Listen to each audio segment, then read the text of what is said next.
Warning: this article contains spoilers from Season 1 of Safe on Netflix. The Harlan Coben drama dropped on Netflix in May with all 8 episodes available to watch in a marathon sitting. Safe is the second crime series that crime author Coben and screenwriter Danny Brocklehurst have worked on together. They previously collaborated on Sky's The Five back in 2016, which featured 10 installments that were aired weekly in double-bill installments. The Five proved to be so popular that they are working on the 4 and will follow on from the original drama.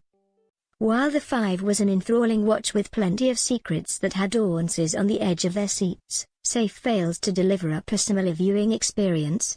Safe Season 2 release date. Big problem is none of the characters are particularly likable, and the result is we just don't care.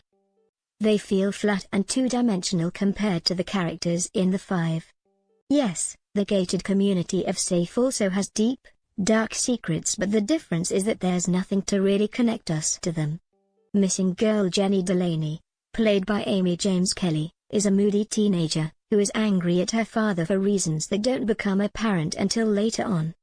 Unlike The Five, which got viewers from the get-go with a missing child vanishing into thin air, there's nothing emotive to draw us in after Jenny disappears. Hall is revealed to be having a relationship with his wife's friend Sophie Mason, Amanda Abington, not long after her death. Her father Tom Delaney, Michael C. He's also been spying on Jenny to make sure she's safe, becoming increasingly vigilant after becoming a widower. Despite his overprotective behavior, there's no real context to it. You don't see the relationship between father and daughter, which makes his desperation and the lengths he goes to somewhat inexplicable. Is Michael C. Hall English or American? The only characters you're ever rooting for are Pete Mayfield, Mark Warren, Tom's gay best friend, and Emma Castle, Hannah R. Teton, who turns out to be his daughter. The subplot, which is just an aside to the main story, is the only truly engaging bit of Safe. Other than that, Safe feels pretty soulless and it's a slog to get to the end. Poor Pete even gets stabbed trying to help Tom in his bizarre quest to find Jenny. He's always by Tom's side, but you do wonder who's getting the better deal out of their friendship.